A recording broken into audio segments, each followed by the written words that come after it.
All right. Everybody ready?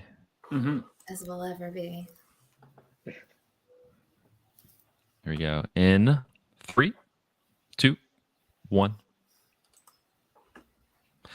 And welcome to episode 444 of Cinematary. I'm your host, Zach Dennis, and I'm here with Grace Winburn. Reid Ramsey. And Andrew Swafford. In today's episode, we're going to be talking about movies that we saw this week in part 1. And then in part 2, we will be concluding our Michelle Yeoh series with 2000's Crouching Tiger, Hidden Dragon. And I can't say Oscar winner Michelle Yeoh because we're recording this before it happens, so we don't know. Hopefully. So, and we'll be concluding our Oscar-winning actress Michelle Yeoh series with 2000's Crouching Tiger, Hidden Dragon. Yeah, get the engineer who's also me to go, do a little rewind thing. Yeah, we're recording this the Saturday before the Oscars, so I have no idea what happens. It's really cool that they finally came to their senses and gave it to the Fabelmans, though. That was really awesome. And you're going to have the Everything Everywhere fans very mad at you.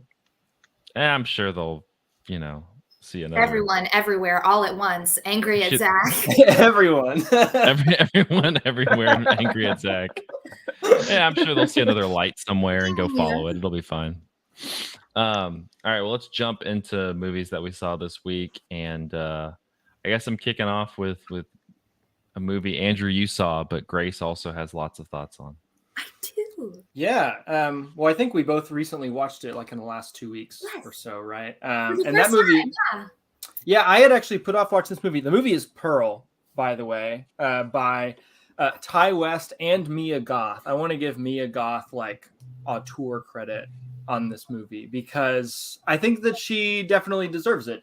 She wrote the screenplay, and her performance as this character, Pearl, is so central to what this movie is. I don't think it would exist without Mia Goth, right? Nor would the movie it is a sequel to X, where you have Mia Goth playing 2 roles.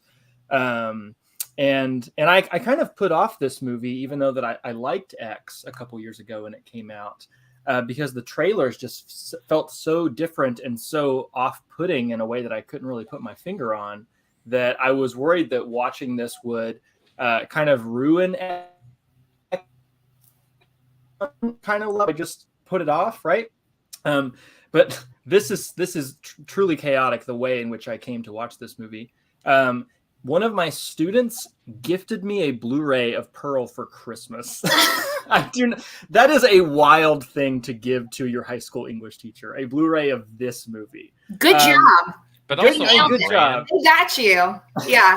A little on brand, though, Yeah.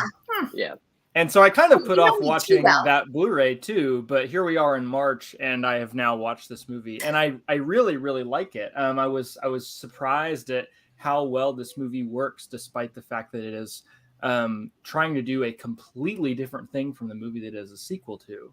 And the reason I think this movie is really exciting to me, especially like as a second movie in what seems to be a trilogy of movies by Ty West and Mia Goth, because like all the movies seem to be playing with different genres. They are all a genre crossed with a slasher, but before it becomes a slasher, it is its own genre of movie, right? So X is kind of a sexploitation movie that becomes a slasher, and Pearl is a melodrama that becomes a slasher. One reason I decided to watch it is apparently one of our patrons, Chad Newsom, said to Zach that it was like a slasher for Douglas Sirk fans. And when that was conveyed to me, I was like, oh man, I have to watch this movie now. And it is that. It is a pretty grounded, like emotionally, like, I don't know, maybe not emotionally real, because melodrama is always a little bit emotionally elevated. But this movie like seems as though it takes this character's psychology much more seriously than any of the characters in X did. And so because it is such a different kind of movie for such a long time, the violence that does pop up in the latter half of it as it becomes a slasher movie, despite the fact that violence is more toned down than the violence in X, like that is a really extreme movie in terms of like horror movie stuff. Pearl, like it has these smaller little punctuation marks of violence, but despite the fact they're smaller, they feel more brutal because they're in this completely like, I don't know, more, it's like a safer world, I guess, that it exists in. And I guess the only other thing that I want to say about it before I pass things off to you, Grace, is that the one like kind of misgiving I had about X a couple years ago when people were talking about that movie is that, you know, the question of whether or not the movie is in like trafficking in ageism. It's kind of a movie that is ostensibly saying that it is like empathizing with its elderly antagonist, but because of the way that it is still like relying on the audience being shocked by this old body, it's kind of having it both ways. And so this movie, because it is giving you the backstory of that character and kind of allowing you to live in her world for a very, very long time, it actually, I think, injects a lot more empathy into X that I wasn't really even there before. So I'm excited to go back and rewatch that movie with this one kind of as context. But Grace, what are your thoughts about it? Oh yeah, I mean, I saw it at a girls' night, and what a girls' night! Really, That movie is so for the girls. We had an amazing time. Yes, absolutely give Mia Goth her credits, but like she writes so like an actor, and like her monologue at the end was like very meaty and very well written and very well spoken. And like she definitely, I mean, of course she writes with her in mind, so she did a great job with that. I would feel sorry for her. I would also be a little afraid of her. She played Pearl so well. So like I do agree with like there's something definitely like a little more empathetic now about her character now that we know, like, I mean, it explains it. It never excuses. Like as much as she tries to like excuse her behavior and how in the end she tries to make it all right. I also see like a young scared little kid like I'll fix it, I'll put it back together, like it's all okay now. I really liked the end scene, the Great Expectations, like waiting for her husband to come home, and that like tight close up, big smile. I'm ready. Oh God! I love that. Such an intense smile held for such a long time. I'm like I'm looking right at her. I'm like, Mia, my eyes. You have my eyes. Like I see you. Like it was. I loved it. I really loved X. X was so different. I thought that X. You know how like everyone is such a prude, like no sex in movies, like it doesn't advance the plot, and it's like sex is the only plot in this movie. Yeah, we're pro sex in movies. We have been absolutely like, God, like sex is cool in movies, and in real life. And in real life, cool. It's right. Controversial opinions. Whoa. Hold on. We should have talked as a group before we started making explanations. No. Just wait till we get to my movie. Ernest and Celestine too. Oh my God. But like when sex is the only part of the movie, like that is the plot of the movie, and like I thought back a lot about that moment where like Pearl and her husband are together, and she's like, you can handle it, like your heart can take it. It felt like more like she's talking to the audience, like you guys can handle this. You're fine. We're all adults. Like we can handle, like if we can handle me brutalizing, murdering people, feeding them to alligators, you guys can handle a little bit of romance, a little bit of sex. And then in Pearl, it really is like it if I didn't put together the whole Douglas Sirk thing, it did feel like so Wizard of Oz, so like early MGM. It felt so sweet as apple pie and like It's wearing a lot of its like cinematic influences on its sleeve. You know, it has like the Psycho house and what were some of the other? There were several other. There's a scarecrow and there's a scarecrow. There's the scene where like the car is sinking into the swamp that is framed exactly like the Psycho swamp moment. So it was very like well shot that way and like very familiar and it felt very sweet and clean, and then it was so sinister, like watching her like chase her sister-in-law with that axe. It's like such an intense scene, and a great single shot scene as well. I think that is a good example of like a very small act of brutality in this movie feeling more heightened because it's existing in this like safer, sweet as apple pie context, and we're kind of living it in real time with the characters too. Watching her sister-in-law, like her sister-in-law take like a mental beating with Pearl's monologue, explaining her actions, explaining an abortion in her past, her relationship with her husband, her relationship with her parents, that she has now killed, all for the sake of her own self-interest, her want to be a star. And what she was good. Her audition was very good. She's actually like a very talented individual, and it is very sad and it is very frustrating. Like, you know, I've been rejected from auditions before, but I've never killed anybody that we know of. Yeah, but you also never truly see her audition, because when the audition is happening, the realism movie falls away, and we get to see Pearl's imagination of how good she is, staged as if it is one of these golden age of Hollywood song and dance movies. And that is a genre that this movie plays with and replicates really, really well too. Ty West is so good at making his movie look like it was plucked from another time, or is, you know, perfectly mimicking some sort of distinct style.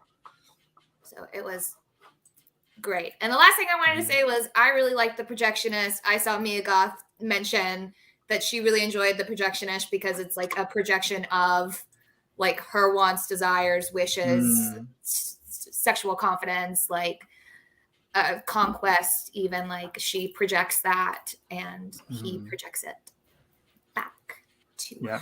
So that's all. I kind of want to watch this movie now. It was really good. I'm super stoked for the third movie, and I'm curious what genre it's going to be in. Yeah.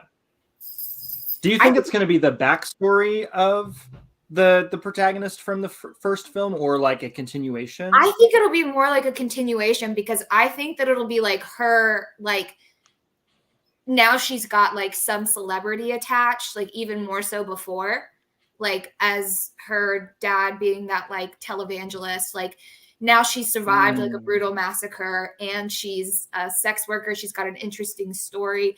I see this taking us into like, and like from the looks of the poster, this like Maxine thing felt like kind of acid wash. I didn't know there was a poster.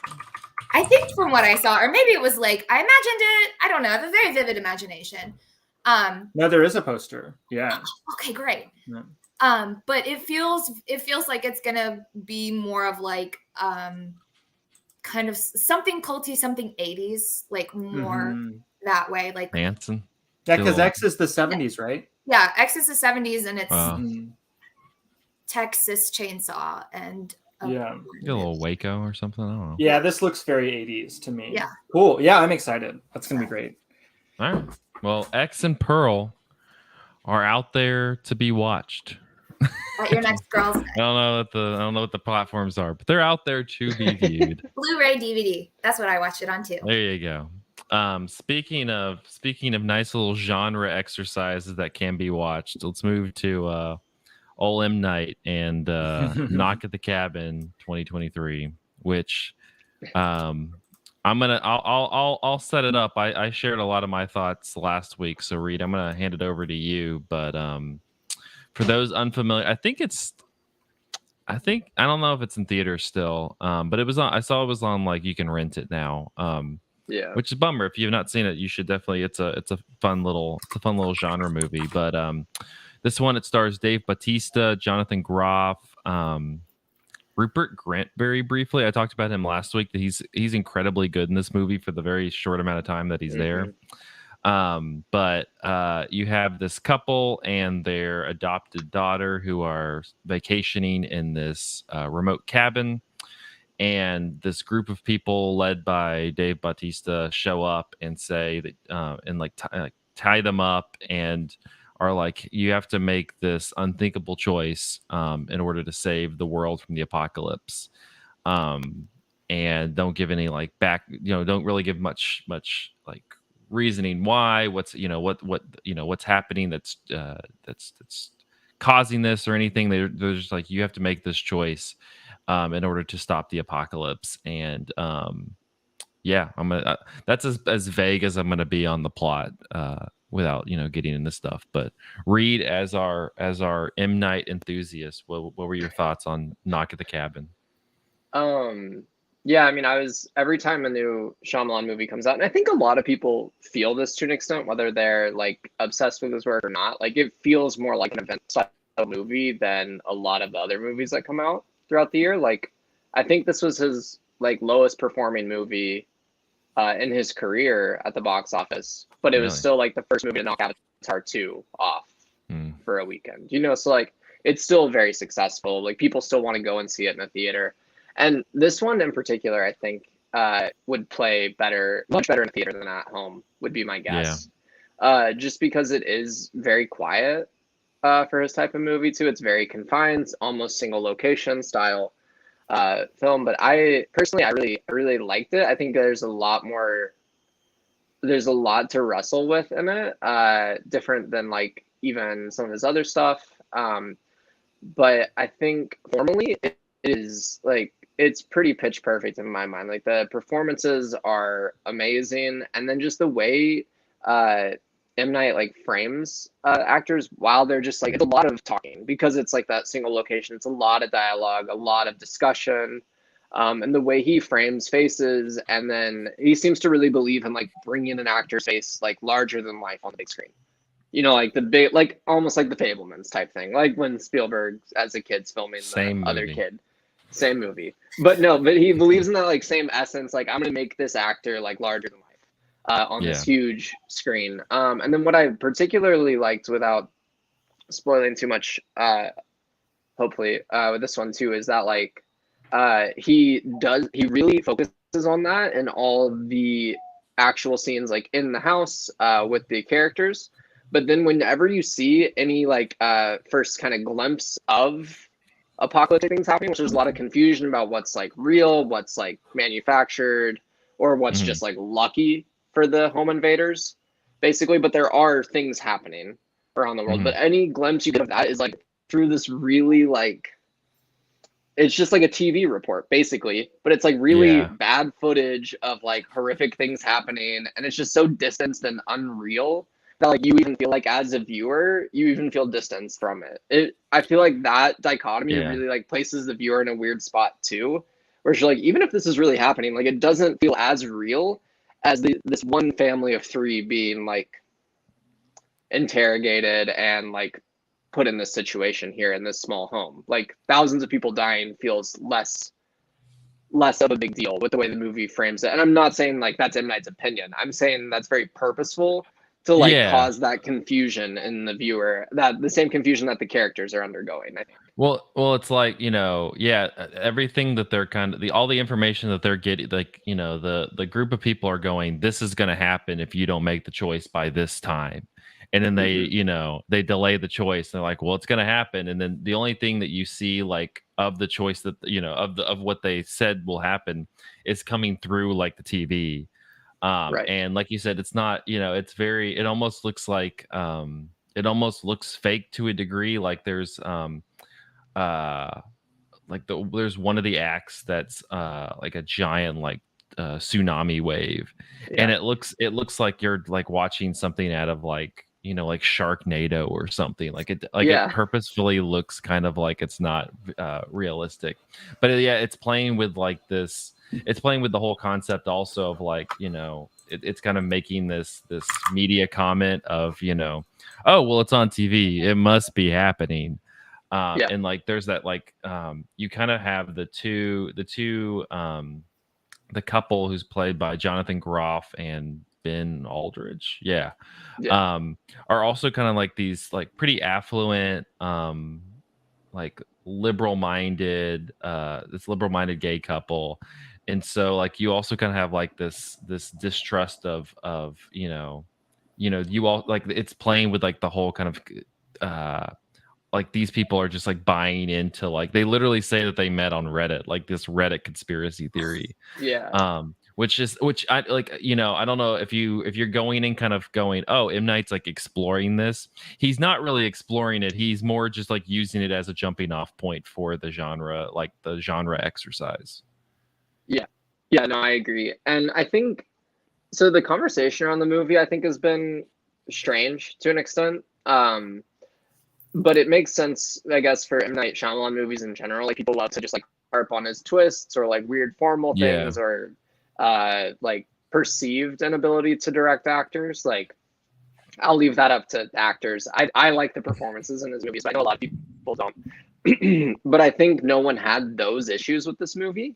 So like there's a lot of issues people are like finding, which may or may not be true. But I've seen a lot of people, and I'd love your opinion as actors. I've seen a lot of people saying it's like almost like evangelistic what he's doing. That like it is just like an affirmation of like a Christian faith viewpoint of the world. Do we know that From Shyamalan? Do we know M. Night Shyamalan's religious beliefs? I don't. I don't. That's another reason I find it weird that people are projecting that so strongly onto it. He kind of strikes me as a very like kind of apolitical, like it's not like he doesn't seem to like again, like that's why I call it it's like a genre exercise. Like I think he's just utilizing this stuff in order to like enact the the most effective experience with the movie. And like this one, it's been interesting. I think I talked about it in the last episode, but this one doesn't really have like there's like this big twist. It's not like Sixth Sense. It's not a lot of his early movies where you just had like this big like turner. I think a lot of his recent stuff, like Old and Knock at the Cabin, like there's a twist, but it's not like some giant pronounced thing that people are like, oh my god. Mm-hmm.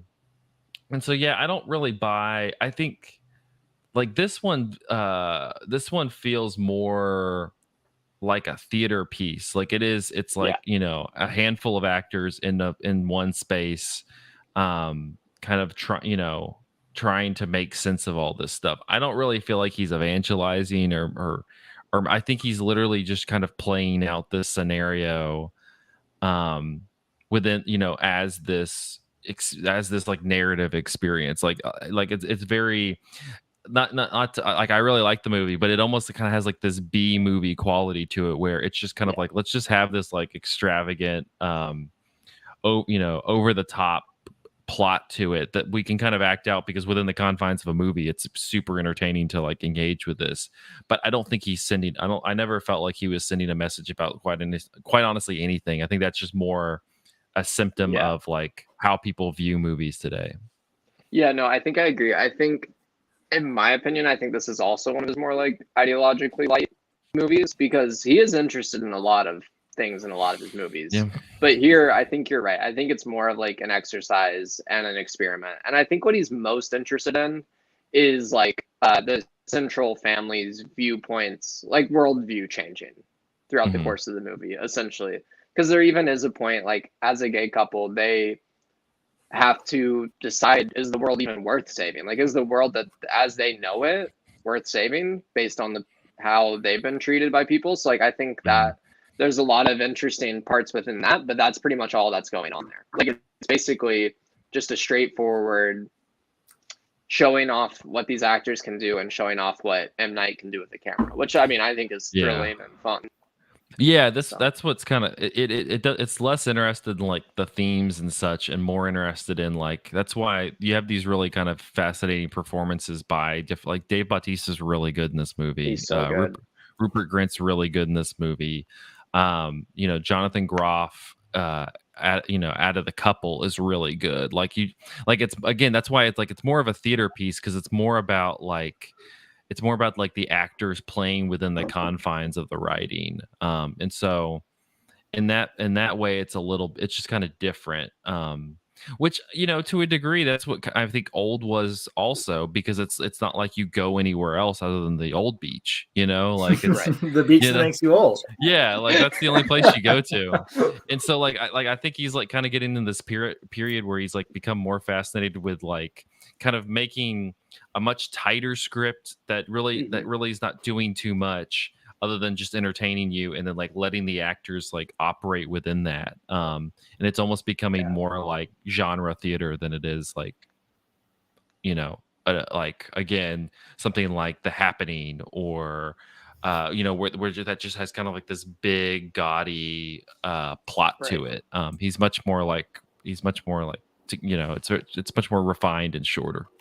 Yeah, and I think that's been the case, kind of like you're saying, since his like failed blockbuster efforts. I mean, he's clear, like he had Split and Glass, which were like franchise bigger movies, whatever. But like since The Visit, and then Old and this, like they're all pretty much just like scaled down as small as possible, and just because he's really good in that. Showcases.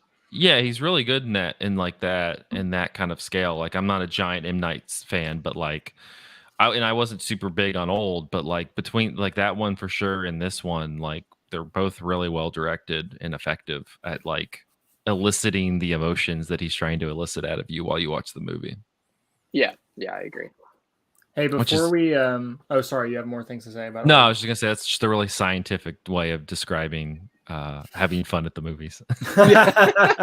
He's eliciting the proper emotions from you. Yes. I think that matters. That's important. Anyways, I wanted to say before we move on from Shyamalan that there's an excellent YouTube video that came out 2 weeks ago that everyone should go watch. That is titled "Joe Rogan Went to the Beach That Makes You Old," parentheses featuring Ben Shapiro, and it is Joe Rogan like rapidly becoming older, explaining to Ben Shapiro that he went to the beach that makes you old, and Ben Shapiro arguing against the existence of the beach that makes you old. That's incredible. I mean, that's essentially the plot of the movie. Yeah. Cinematary is the #1 movie of 2020. I think it would be really cool to do like some underage drinking on that beach, because then wait a little bit and that's okay. It's legal. Yeah, true. That's like if I were a businessman, I'd start my next restaurant on that beach and rake in the dough. Nathan so what you're gonna opens do? A restaurant there. What you're gonna do is you're gonna bring like 12, 13, 14, 15-year-olds, sell them alcohol that makes them old. Let them wait a couple hours, and then let them drink. And sounds like if Nathan Fielder had access to the beach, while they're waiting in line to come up to the bar, they turn 21, and then it's like, this is all legal. Their money's the same. That's the rehearsal. Rehearsal 2, season 2. Call me, Nathan Fielder, please. Call me anytime you want. All right. Well, let's get off the beach that makes us old, and Reid, take us to Gibberitia, whatever the hell this is called. I don't know. That was pretty good, I think. It's the new Ernest and Celestine movie.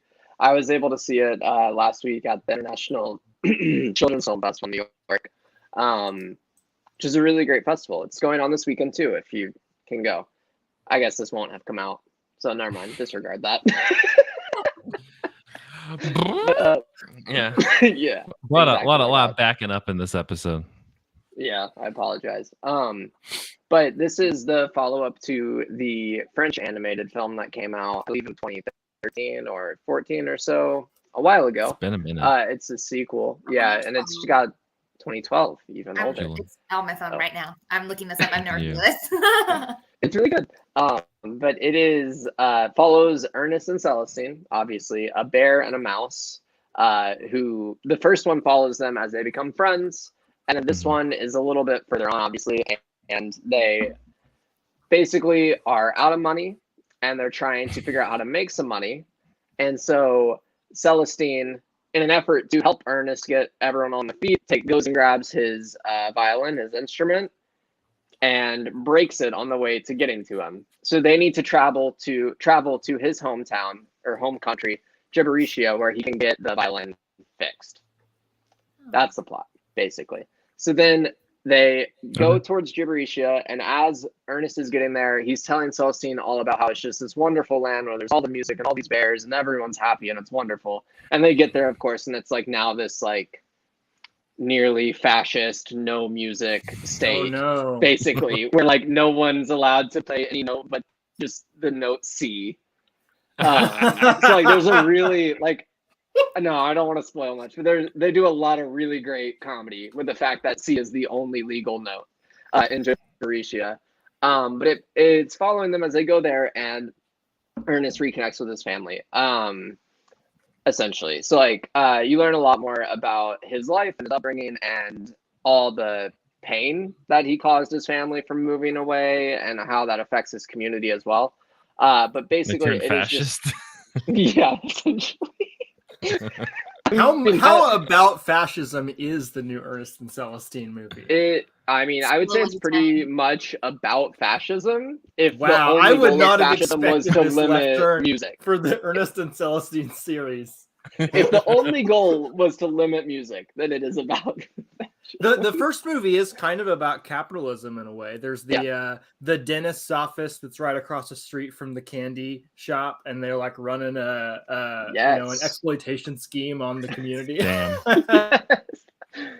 But it's just such a wonderful movie. Like I connected with it even more, and like I loved the first one because it came out while I was working at a movie theater in Knoxville, and I took my little sister to see it. I didn't know anything about it, and we just had the best time. It's like that was a bit of a bonding movie, and then seeing it, seeing the new one was just like a similar experience. Like it draws you right back in, even though it's been like a decade now. Like you're right back there with this bear and this mouse who are just so goofy but so fun to follow, and it's got great action and music because there's a lack of music. Of course, music's a huge feature in the movie.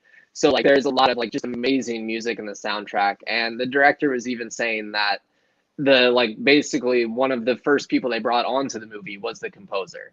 Like they had an idea as they were writing it, and they're like, well, let's just go ahead and bring the composer in so that the composer could work with them from the beginning, basically. Can I ask a question about music stuff? Yeah, for sure. There's a scene in the first movie where a song that Ernest plays kind of turns into like this abstract musical sequence where the colors are just kind of tracing the like emotions and dynamics of the notes. Is there like that in this movie? I don't think there's anything exactly like that. I will say this one, it's been, I guess, a decade now since I've seen the first one.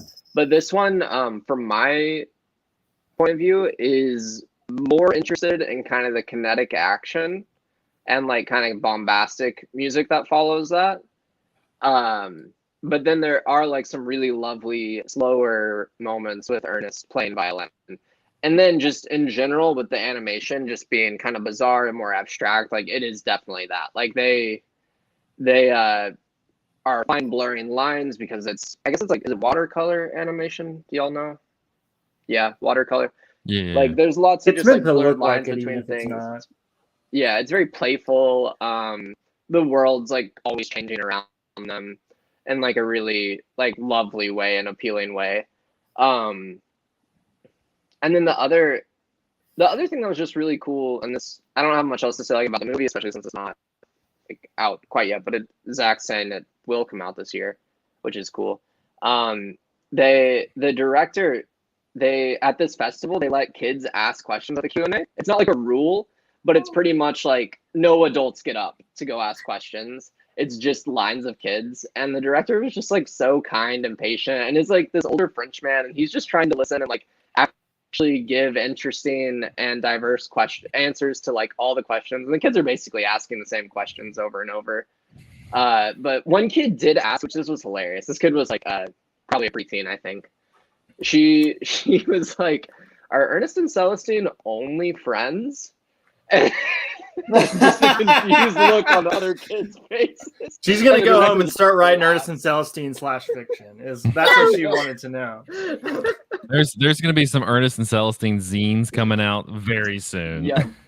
Yes, there are. But yeah, so it's really good. I'm excited for it to come out. I think people have a really warm reaction to it, just like the first one. So super excited. Yeah, if you haven't seen the first one, like go find it. It's super sweet. Mm-hmm. Go find it where? I feel like you're telling me. At the places where you view stuff. Let me look for it. Ernest. Look for me. Tell me where. All right, let's look. What do we got? It's on Tubi. Oh, Shout out to Tubi. Yeah. Shout out Everything's to Tubi. on Tubi. Yeah. Well, cool. Brought to you by Tubi. This episode of Cinematary. I'll take a Tubi. To be or not to be. I mean. All right, well, we're gonna wrap things up.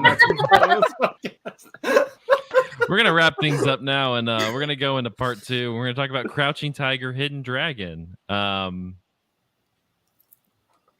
After this. After this ad from Tubi. Man, we should try to get Tubi to sponsor us. Why not? We should have Tubi, the public library. We're real torrenting. I wonder if we could get some like obscure streaming service to sponsor us. Like there's that what's the one? Yeah. There's one that's like it sounds like Orpheus or something that's not. I'm down to get like a bunch of random obscure streaming service. Be like, Cinematary is brought to you by Bebop TV. Bebop TV. If you haven't caught up on the latest season of TV. Yeah, if you haven't caught up on the latest season of Sloth Monster, well, what have you been doing? You're gonna be the last of us to watch it. Sloth Monster season 2 is on Bebop TV. Last of Us. Popo. We get like Mubi sponsor us or something. They seem a little bit more legit. Yeah, that's true. They do just give out like subscriptions like it's candy though, so Mubi will tell you that you can watch this movie today, but it'll change literally the next day.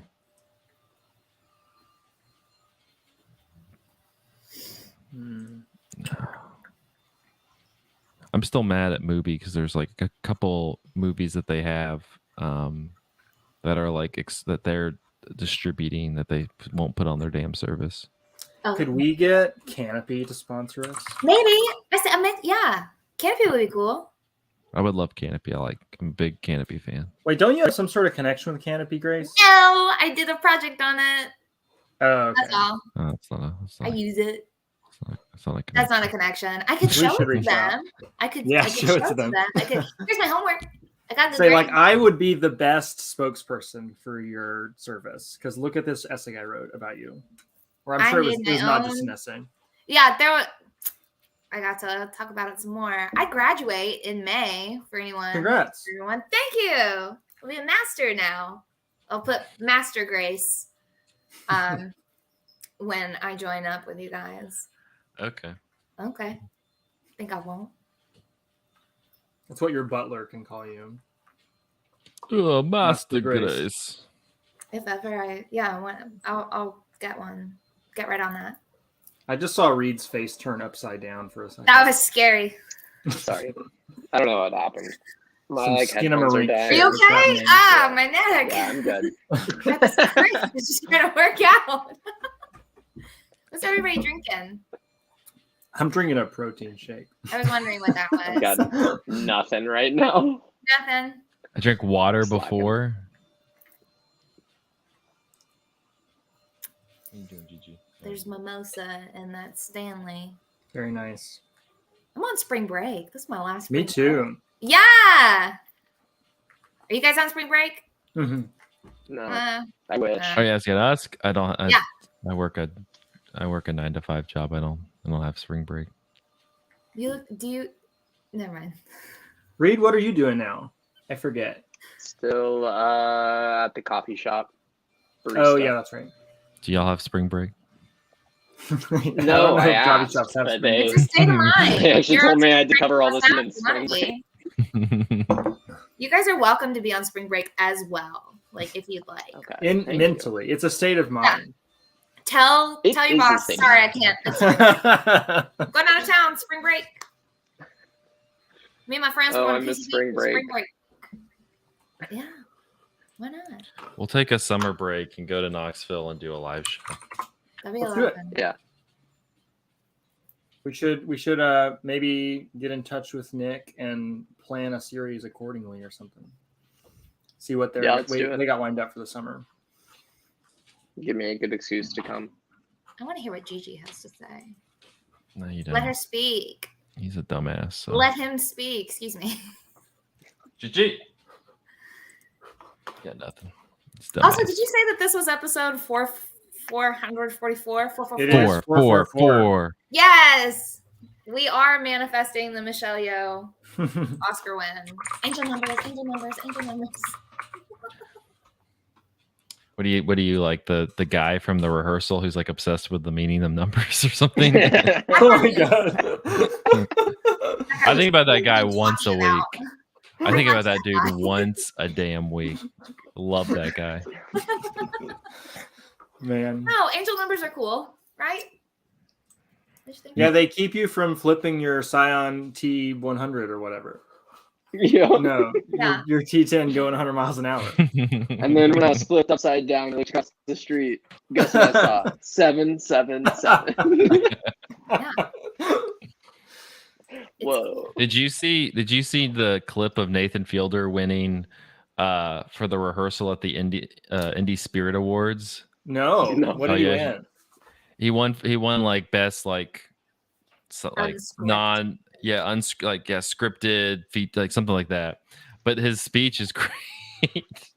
He's like, thanks for inviting me. I met Paul over there. He's like in charge of this whole thing. Yeah, Paul, thanks for having this. This is great. You got a lot of food over there. And he like just goes on for like 4 minutes. Oh my gosh. I'm watching this as soon as we're done. Yeah, like it's the A best. lot of YouTube videos to watch now. Did Yeah, did the rehearsal get any Emmys? I didn't look if it got nominated for anything. I don't think they've had the Emmys yet. Oh really? I don't know when the Emmys happen. Oh, it Summer. doesn't happen until September. So it probably would have gotten nominated last year, right? I think it was still coming out. Yeah. Oh, is that right? Yeah, because it says, yeah, I think it was coming out. Because Ted Lasso won for the comedies. What? And Succession won for the dramas.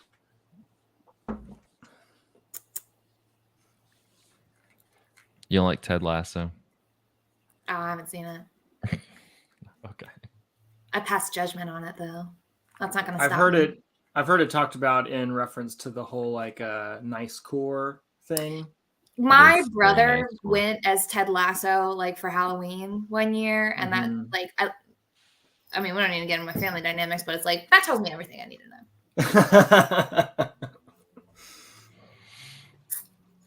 know. Yeah, it's very nice core, like I'm a nice positivity. guy. Let's I watch let's Ted Lasso. let's openly talk about mental health because nobody does and all that kind of stuff. Jason Sudeikis chewing on gum. It's the show. That's him. That's the guy. All right. Well, let's talk about nobody chewing on gum, and that's Crouching Tiger, Hidden Dragon. Nobody chews on gum in that movie. Yeah, it's bullshit. It's Western. Get a nice little vacuum in the background, real quick. Do you want me to see if this vacuum can stop? We'll give it a second. Give it a few minutes. No, let me check. 1 second. Okay. It's a necessity. Hey, shut the fuck up. No way. Doing a podcast. Come on. We're doing it in the middle of the day. Chores happen. I was about to say, this is prime vacuuming time. Yeah. They're around it at least. You guys, I'm sure. You know, in the golden hour of the day, I just like to turn on the vacuum and just give it a whirl. Yeah. It's 5 o'clock somewhere, right? Throw me my vacuum. Do you guys, I mean, like, I don't know if you guys can hear that they're mowing next door, so I could go ask them, but I'm afraid of my neighbors. Hold on. I'm afraid of them. I won't. Shh. I can't hear. Are you trying to listen? Yeah, I was trying to listen to hear if I could, if I could hear it. Oh, the mowing. Oh, I thought you were trying to hear them like talking about like the. No, I don't care what they're saying.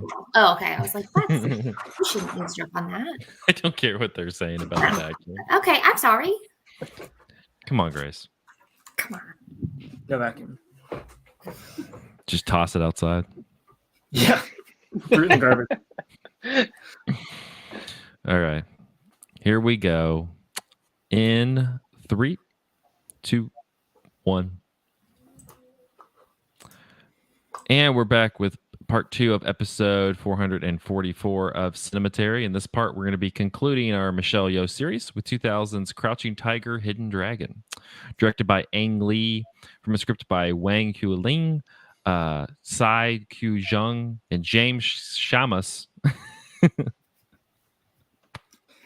Wow, are we we're just making fun of people's names? No, I'm just laughing that like you have 2 Chinese Taiwanese names and you have James. James Shamus. Yeah, just James showed up for this one. James Shamus is listening to this episode right now. Very offended. Great job, James. Knocked it out of the park with this one. Let's give him his flowers. Truly. The film stars Chow Yun-fat, Michelle Yeoh, Zhang Ziyi, and Chang Pei in the 19th century Qing dynasty in China. A warrior gives his sword, Green Destiny, to his lover to deliver to safekeeping, but it is stolen, and the chase is on to find it. The search leads to the House of Yu, where the story takes a whole different level. The title, Crouching Tiger, Hidden Dragon, is a literal translation of a Chinese idiom which describes a place or situation that is full of unnoticed masters. It is from a poem by the ancient Chinese poet Yu Zhen, which means, quote, behind the rock in the dark probably hides a tiger in the coiling giant root resembling a crouching dragon. The title has also several other layers of meaning. On the most obvious level, the Chinese characters in the title connect to the narrative that the last character in Zhao Hu and Zhao Long's characters, the 2 characters who meet at the mountain at the very end, mean tiger and dragon, respectively. On another level, the Chinese idiomatic phrase is an expression referring to the undercurrents of emotion, passion, and secret desire that lie beneath the surface of polite society and civil behavior, which alludes to this film's storyline. The story is set during the Qing dynasty, which took place from 1644 to 1912, but it does not specify an exact time. Lee sought to present a, quote, China of the imagination rather than the accurate vision of Chinese history.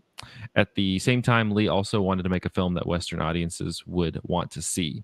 Thus, the film is shot for a balance between Eastern and Western aesthetic. There are some scenes showing uncommon artistry for the typical martial arts film, such as an airborne battle among wispy bamboo plants. A compounding issue was the difference between accents of the 4 lead actors. Chow Yun-fat is from Hong Kong and speaks Cantonese natively. Michelle Yeoh is from Malaysia and grew up speaking English and Malay, so she learned the standard Chinese lines phonetically. Only Zhang Ziyi spoke with the native Mandarin accent that Ang Lee wanted. Chow Yun-fat said on, quote, the first day of shooting, I had to do 28 takes just because of the language. That's never happened before in my life. In a 2000 interview with IndieWire, Yeoh said she had to be the on-set coach for the other actors in martial arts, saying, quote, it was a huge burden because when the director says to you, I'm depending on you to do this for me, it was a big responsibility to bear. Martial arts is something you can learn or pick up, something you can't learn or pick up and think you can do really well. Yes, with the camera movements and stunt doubles, it helps. But if you have experience, it makes a major difference. The power, the sense of timing. On the difference between this and her other martial arts movies, she said, quote, the emotional element, the dramatic side of it. Some of the martial arts films, the motivation is about martial arts. That's where it's coming from. It is visual, commercial film to showcase the next stunt, the biggest thing. And character development becomes a side thing. The action scenes are bigger than life. They overtake the whole movie. The reason why I'm doing this with Aang is because he is a dramatic, sensitive director where he's not going to let that overrun the movie. And when we fight, every action sequence has a different emotion, and that's how it should be. And that was so fulfilling. And last year in an interview with The Independent, she said that the film didn't do anything for Asian representation in movies, saying, quote, since it was a period piece, the audience couldn't relate to it. It's a beautiful movie. It's like watching poetry, but it didn't change anything for us. In 2000, the New York Times said, at times, Crouching Tiger, Hidden Dragon is like a compendium of every line from a Hong Kong action film ever made, and the cliches include someone intoning about the green destiny. It only looks so pure because blood washes so easily from its blade. Mr. Lee brightens the stockpiling by giving the picture a knockout screwball comedy bounce. The Guardian in 2000 said Crouching Tiger adopts the convention of the wuxia martial arts stories. In formal combat, the rules of gravity are suspended, and with them, the rules of narrative and ordinary human possibility, bringing into the action genre a delirious new sort of magical realism. It grafts onto it a kind of fabular quality which confers such distinction on the film, but leaves intact the thrills of the fight scenes themselves. And Roger Ebert said, like all ambitious movies, Crouching Tiger, Hidden Dragon transcends its origins and becomes one of a kind. It's glorious, unashamed escapism and surprisingly touching at the same time. On that note, let's talk a little bit about Crouching Tiger, Hidden Dragon. Had everybody seen this before? I had. Yeah. Cool. I had. So let's just go around. Anyone to start out with their thoughts on this movie, maybe leading up to this latest watch? Sure, I'll take it. This was the third time that I've seen this movie. Actually, there were several years back where I got really interested in wuxia films, and I never ended up watching a lot of the big ones from like the 60s and 70s or prior. Though we did do a touch of Zen on the podcast, and I felt mostly like a little confused or out of my depth with that movie. But I absolutely adore a lot of the like Zhang Yimou, like wuxia revivalist films. I really like Wong Kar-wai's wuxia film, The Grandmaster. And I watched this one alongside those. And I think when I first saw this movie, my main thought about it was just like, wow, this fighting is really cool because it has some extremely cool fighting in it. I'm actually, this time I viewed it through a somewhat different lens because I'm reading a book that is partially about wuxia right now. I have it right here. The book is Nick Pinkerton's book about Goodbye Dragon Inn. And I've been learning a lot about like King Hu and Dragon Inn, and just like the history of the wuxia genre. And it's interesting to think about wuxia as like a sort of historical or literary genre, where it's like it is both throwing out the rules of gravity and convention, but also like trying to create this, like what you said in the fact sheet, Zach, like this historical China of the mind, of like the imagined like fantasy China from years and years ago, and it's like dealing with a lot of themes of spirituality, as well as patriarchy, the way in which you have this monk character played by Chow Yun-fat, who's sort of internally battling between his sort of monk-like spiritual desire to kind of stay chaste and his more like human, unconscious desire to like have this loving relationship with Michelle Yeoh. And then you also have a character like Zhang Ji, who has had this like beautiful sweeping romance in the past, but because of her like role as a woman in 19th century China is kind of expected to live a very different life.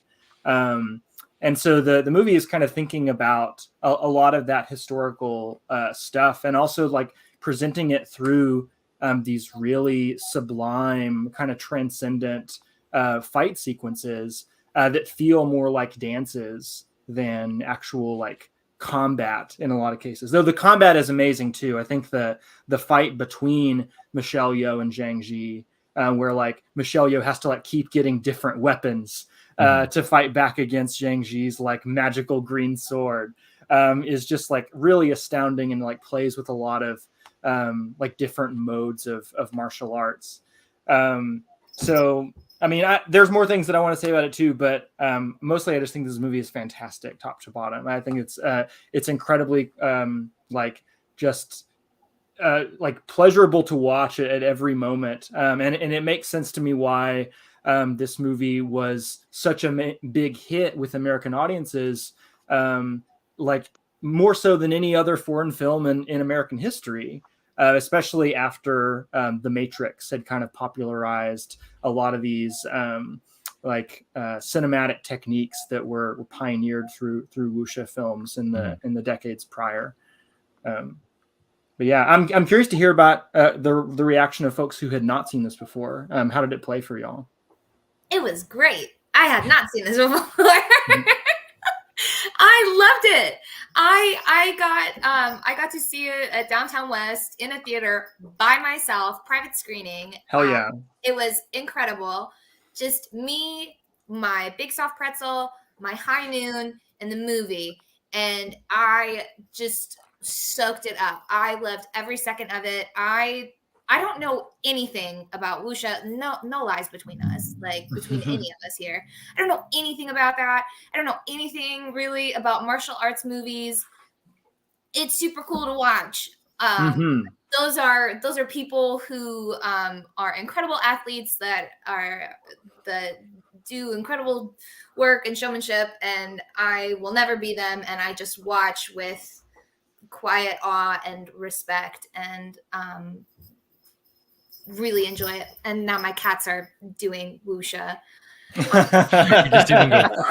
Yeah, it's time for them to eat right now, and that's why they're being awful. So I'm like a little embarrassed. Like their behavior is a direct reflection on me as their mother. So I like, yeah, it's very that. Jay Fox over here, and but I loved it. I definitely took more. No one told me that this was such a beautiful romance. No one told me that I like. That's what I fell for. Like, that's what I was like, just edge of my seat. Like, when is Master Lee and Shulin, like, when are they going to touch? Like, when are they going to kiss? Like, when are they going to have their moment? And I sobbed my eyes out their moment together where he confesses his love. What a beautiful, beautifully well written. Like, I ate it up. Like, I loved this romance. Like, a period romance, you know, Pride and Prejudice, like very Jane Austen. It was very Austen. It felt very Austen, like to me, the two loves, the two different like social commentary, like the gender commentary there as well. Like it all spoke to me on that level, and that's how I, as a ignorant American viewer, like found my way in and loved this movie. Yeah. Awesome. Yeah, the scene where he tells her that like he has wasted his life because he chose spirituality over like a romance with her is just like so heartbreaking. I'm crying. Like, yeah, because she's still hot and you're just like, we know how you feel. He's also dying from poison at that moment. Yeah. Like it was so sad. Like her telling him, "Don't waste your breath on me." Like she is still like my chest hurts. Like she is still like sacrificing herself like for him while he thinks that he's sacrificing himself for her. Like, and for her to say like, "Don't waste your breath on me." Like, no, like you are the only, like you are the air he breathes. Like if your presence could just cure this poison, then I mean like he would gladly take you. But unfortunately, here's the other wushu warrior. But unfortunately, you know, this is the end, and let this man get his confession. Let him tell you he loves you, and it was beautiful. It was stunning. I also loved the excuse me, I love the love story between. Oh my gosh, they're really hungry. They're really hungry right now. I'm under attack. Please send help. You should go and you go feed them, and we're going to continue this conversation because it's becoming combative now. Yeah, just go feed them. Go feed them. I will in a second. I just wanted to say that I also loved the other love story that we got in this with. I'll probably step away and go feed them. Oh my god. Maybe I'll be back in. You're good. We'll mute you. You're good to go. Yeah, no, I really enjoyed this as well. It had been a minute since we watched a bunch of wuxia films. We watched Touch of Zen. We watched Ashes of Time for the Wong Kar-wai series. We watched Grandmaster, which also stars Zhang Zi as well. And that's how I was kind of like, remember, I was like, oh yeah, she's in Grandmaster. Also, the guy's name is Chang Chen. The character. Oh, what is his name? It's like Dark Moon. Dark Moon is his name. Dark Cloud. Yeah, Dark Cloud. He's like a Final Fantasy character. Absolutely. He is in a ton of Wong Kar-wai movies too. So one thing that's cool about this is the way that it's sort of bringing together this like greatest hits of like Hong Kong cinema acting talent. Yeah. It's really amazing. Yeah, but you know, it's something. I think it's such a kind of a perfect mode like wuxia is for Ang Lee to kind of operate in, because even his movies that he started making once he came to America, like he operates on like this like super grand scale, like heightened emotions, and you know, because he's always kind of, you know, he's always going for, it's about like the spectacle on screen. It's about like he's giving you a full like 100% like movie time, and like kind of heightens those moments, heightens the characters. And I feel like here it's not like it's you know, perfectly balanced. It doesn't feel as like as, you know, as insane as it can kind of get in some of his more recent movies. But he definitely knows how to like marry that, like, you know, small drama with like just like these sweeping action sequences.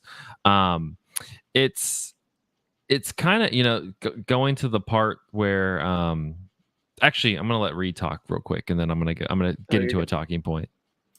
Okay.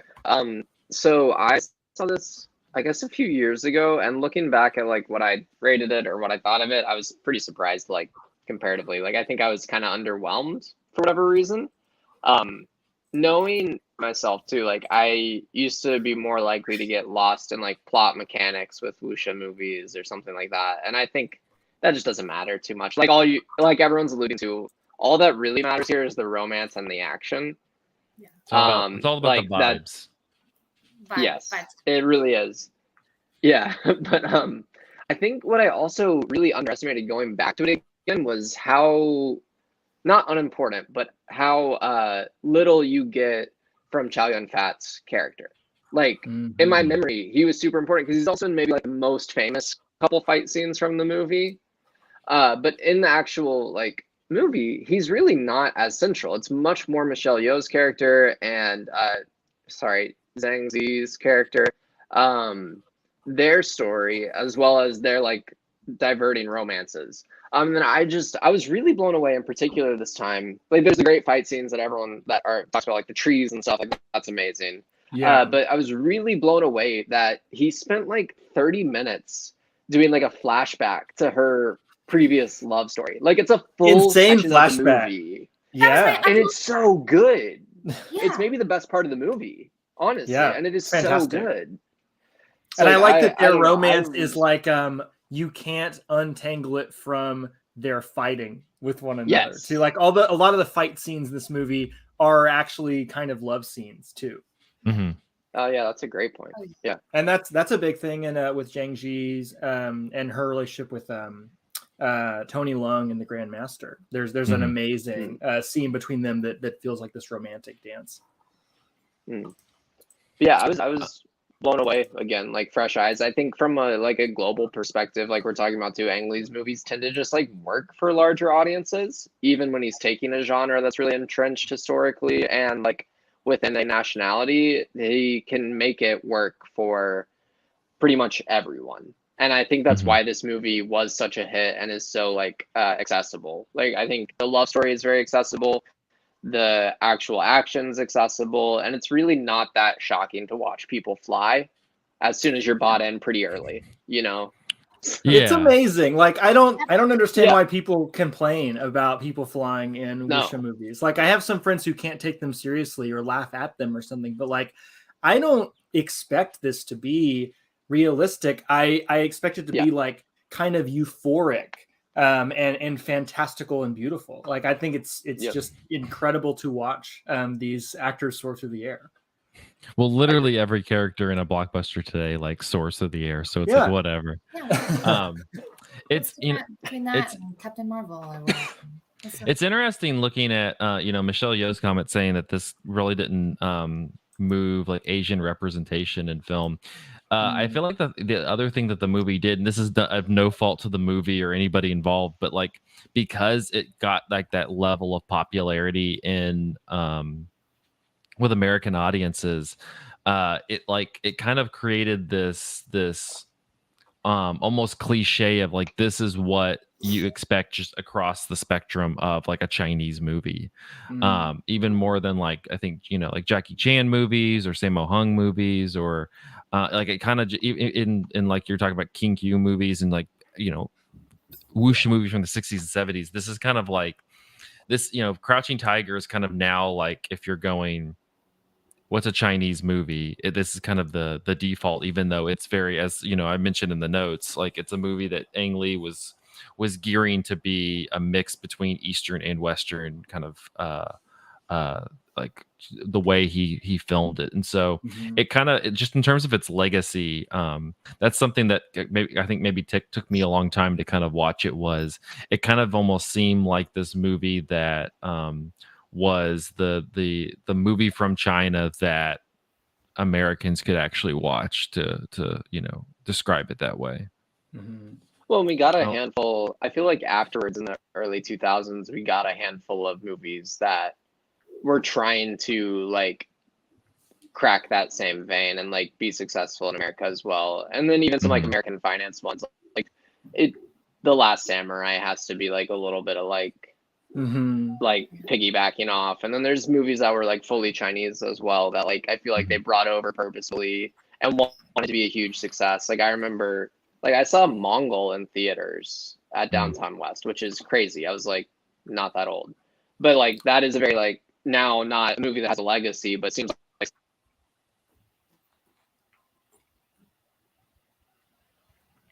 Reid, we lost you. Yeah, we lost you for a second there, Reid. Sorry, that's all right. I was just saying, like, I saw Mongol in theaters at a young age, but like, it seems very much like it's piggybacking off that same, like, Chinese historical action movie did well. Let's make more. Yeah, there was even that movie, The Great Wall, a couple years ago that was trying to make that viable with an American audience again, but the moment had kind of passed by that point. Well, to her point, she's kind of going, it's not these aren't Chinese characters that are like rooted in, quite honestly, like rooted in reality to a degree. Like this is a period piece. These, there's this kind of magical realism of like the wuxia action. And so, it's like audiences were engaging, Western audiences were engaging with a Chinese film, but they were engaging with it almost on their terms rather than just engaging with something, with it being just kind of this like fully Chinese product. And I guess also the relationship between China and like Ang Lee's country of Taiwan and Hong Kong is kind of an interesting one, right? Because China would tell you that it is in control of both of those places. Sure. But the political histories of the relationship between like Taiwan and China and Hong Kong and China are like very complicated. But Ang Lee is kind of playing with this specifically like Hong Kong form and putting these major Hong Kong actors on display for all the world to see. He even has kind of like a generational divide in the cast where you have this like old guard of like Hong Kong action movies. You have Chang Pei Pei, who was in King Hu's Come Drink With Me, and then Chow Yun Fat, who's in like every John Woo movie. And then you have this like younger, like new guard of Chang Chen, who I mentioned earlier, and then Zhang Ji, who this was like her first big movie, maybe like her second or third movie ever. And then she went on to make a ton of action films that are fantastic.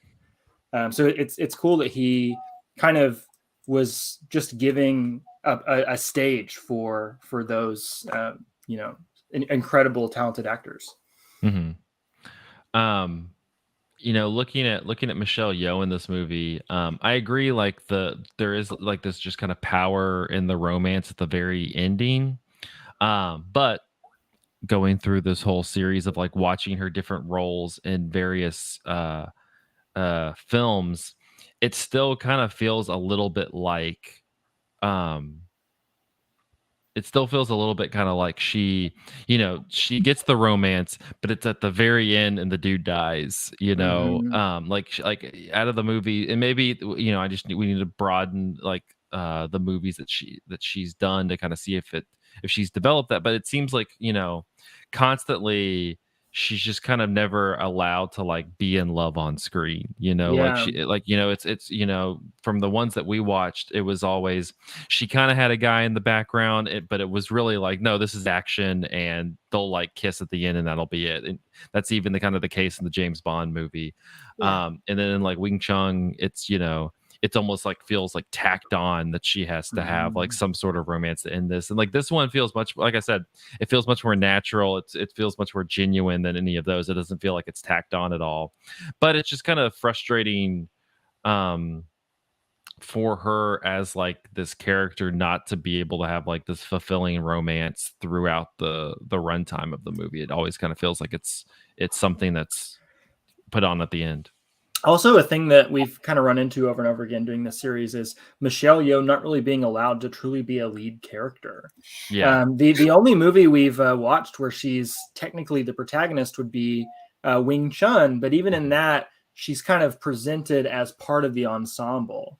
Donnie Yen shows up, and it's kind of like it becomes a little bit of a Donnie Yen show as well. Yeah. And so one reason why I know a lot of people are really hype about Everything Everywhere is like it's kind of giving Michelle Yeoh center stage in a way that she hasn't gotten it throughout her filmography, and hopefully will get it moving forward into the future.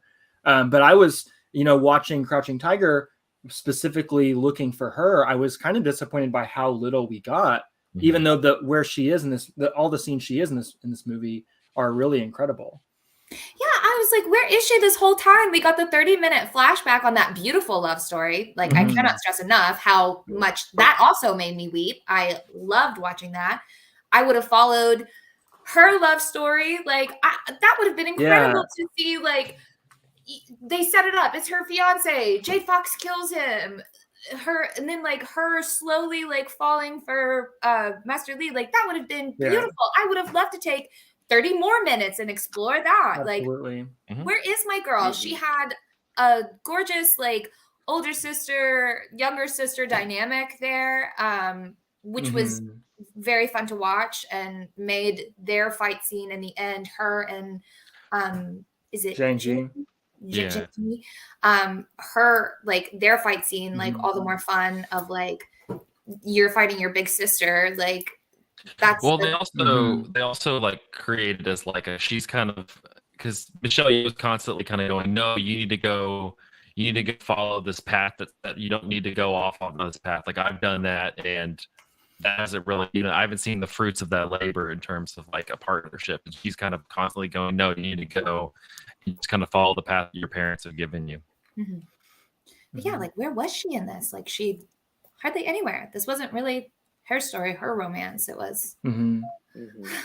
There's kind of an asymmetry to the movie in that regard, because you do get the 15-20 minute flashback of Zhang Ji and her romance with Chang Chen. It would be really cool if we had that exact same thing happen for Michelle Yeoh and Chow Yun Fat elsewhere in the movie. Yeah, she just gets kind of like the backgrounded tragic romance, and that's it. Yeah. I haven't seen the Crouching Tiger sequel that does not has just Michelle Yeoh in it and adds Donnie Yen, Sword of Destiny. It has very low ratings on Letterboxd. Yeah, it's on. I guess it came out on Netflix. I thought you were joking. I thought you were like bringing. I didn't know there was a sequel. I was like, oh yeah, cool. No, it's real. Sequel. Yeah, it's super real. It came out in 2016. And I heard nothing about it. Yeah. At the time. No one or told since. Me yeah. But no, just kind of, like as that puts a bow on the series, the thing, my takeaway, other than that Michelle Yeoh is incredibly attractive and still is, is that like is a little that plays a little bit into like being a fucking movie star, and I'm like she could be a fucking movie star. She's got like the action chop. She's super, like when they kind of give her time to like drop lines and stuff like that, she's great. But just always kind of feels like never really given much of the of the spotlight. And like I'm not gonna say that Everything Everywhere completely 100% absolves that, because quite honestly at this point, like the whole messaging around that has become also like the actors around her, whether that's you have Jamie Lee Curtis, who's more than happy to steal anybody's spotlight for 5 seconds to make it about herself. You have Stephanie Choi, you have you have all these other actors, and that's not to say that like it should just be, but there's a difference when it becomes like it's that person's show. You look at something like The Whale with Brendan Fraser, where they're just like that's Brendan Fraser's movie like 1,000%. And this one is much more of like an ensemble thing, which is great because it seems like she might get an Oscar out of it, but at the same time, it's still not 100% Michelle Yeoh. Yeah. And I mean, I'm sure it is a consequence of like an intersection of racism and sexism in the film industry, and now also ageism, because she is older than she was when she first blew up. But I really hope this does, like Everything Everywhere does, lend to kind of a second or third act of Michelle Yeoh's career. Yeah, and honestly, the series depressed me because she should have had like that act like in her like late 20s through her 30s, because like that was like prime. Like think of like Wing Chun, even like we talked about in the last episode, like Tomorrow Never Dies. That era, like kick-ass Michelle Yeoh would have been like great, just like leading movies. They should have done a spinoff with like her as the spy. Like we could have had some more of those. That would have been incredible to watch. Like. So there's maybe she'll have like that kind of third act, but it's just kind of a bummer. She's just really like her movies, or even the ones that we didn't totally like they're entertaining. They're all like she's always very entertaining in them. I also want to say, as we're winding down in the series, that because of the buzz around Everything Everywhere and Michelle Yeoh's best actress prospects, I think there has been a renewed interest in going back and watching Michelle Yeoh's older movies, not just from us, but in the broader film discourse. Like there's a bunch of her older movies on Criterion Channel, and I'm seeing people like critics log Michelle Yeoh movies on Letterboxd constantly now. But in doing any of these actor series, we always kind of find movies that we weren't aware of from the actors' earlier work, and also then make mistakes and like miss movies that should have been included because like a lot of the early work of actors like this are just go undistributed and unremarked upon. One thing that I kind of wish we had watched for the series that I now want to go watch on my own is the Johnny To movie, The Heroic Trio, 100%. With her and Maggie Chung, and I forget who the other actress is, but that movie looks amazing. Also, apparently she did a documentary in 2009 called Among the Great Apes with Michelle Yeoh, which is about Michelle Yeoh adopting an orangutan. and it's like just a documentary about Michelle Yeoh adopting her actual orangutan. That sounds delightful and sweet. I would like to watch that. We could do like Clint Eastwood and the monkey, but like Michelle Yeoh and her orangutan. Does Clint Eastwood have a monkey? I didn't know that. Didn't Clint Eastwood like acted opposite a monkey in a couple movies? Didn't he? Am I like making that up? Who is that? No, Ronald Reagan. Oh, Ronald Reagan. The wrong. Wow. You do not got a president one. I'm on spring break. I can't help it. My brain's on spring break. Yeah, too. I'm 100% gonna go and watch Heroic Trio because that's on Criterion Channel right now, and go back to Horny Jail because it's you got Michelle Yeoh and Maggie Chung, like Jesus. And Anita, I'm just looking up this movie. Yeah, I never heard of this movie, The Heroic Trio, but it's got Anita Mui too, who's like amazing and is in like Drunken Master and Rumble in the Bronx and a bunch she's of also other stuff. She's also connected to Jackie Chan. So yeah, need to watch that movie ASAP. Yeah, no, so that's the main takeaway is like if you're super like this is awesome for Michelle Yeoh with Everything Everywhere, if she when she wins an Oscar, because we don't know at this point on Saturday, then like go back and watch especially some of the ones we talked about. They put Police Story 3 on Criterion. That one's hella fun, and just to watch the last action sequence. Wing Chun, I think we sent out the letterbox link that you can watch that in 2 parts on your online. Like just go and watch some. I know Yes Madam, which Michael watched for the first episode, is on the Criterion list too. Like go watch like some of those, because you're just like, damn, like she's super fun in these. So but overall, good series. Yeah. What are we doing next? Next series, we're going to be looking at the films of Don Bluth. Don Bluth, who everyone is talking about. Yeah, this is another one. Don Bluth's having a Bluthaissance. Is he actually? I was joking. No, he's not. Okay. He's an 85-year-old man just living his life now. No, Don Bluth's interesting. He came up through the Disney ranks, was pretty integral in a lot of like storyboarding and developing a lot of the early Disney movies that people kind of look fondly of, and was one of the big leaders to leave Disney and go, hey, like let's make some, let's make competitive animation rather than just making Disney animation the only thing, which God bless him. Yeah, what if monopolies were bad? Don Bluth said. Yeah, that's what Don Bluth said. But I think we've settled on we're gonna do The Secret of NIMH, which is his first movie outside of Disney. That's probably one of his more well-known ones. I think alongside that, weren't we also going to look at his short Dragon's Lair? Yeah, we're gonna look at those, which are on which are some of the stuff that he worked on for Disney. And then we're gonna do An American Tale. I love that movie. Wait, are we gonna do American Tale? Yeah, no, we're not gonna. We were gonna do American Tale or Land Before Time. I don't remember. I think we're gonna do Land Before Time. People like that one. Hey, I mean, if Grace wants to come on for the episode, I think that we should do American Tale. We'll just leave. That'll be a Patreon exclusive. We'll just let Grace talk about American Tale. Give me the mic. Give me the mic right now.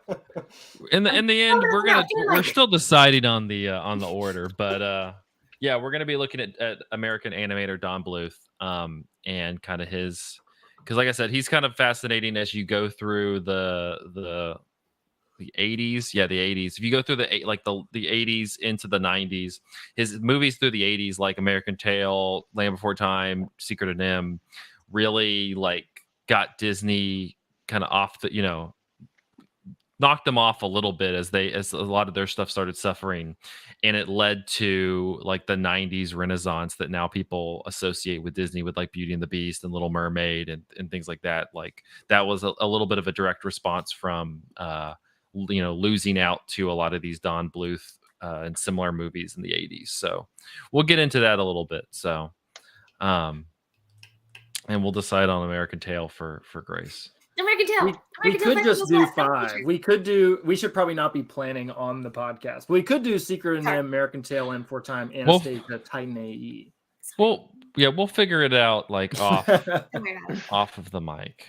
All right, well, that'll wrap up this episode of Cinematary. You can find us on Facebook at facebook.com/Cinematary, on Letterboxd or on Twitter and Instagram at handle at Cinematary, and on Letterboxd at letterboxd.com/Cinematary, where we list all the movies that we talked about in this episode. Thank you so much to our patrons: Cam, Chad Newsom, Candace, Ron Hayes, Teresa Marsati, and Tyler Chandler. Thank you so much for your patronage. Like we said, next episode we're going to be probably doing Secret of Nim. That's like the first movie, so we'll be for sure doing that along with some Disney shorts. So till then, thank you all for listening. We'll see you for 4:45. Bye. I mean, we can do 5 if Grace is going to lose her shit. You know, I don't know.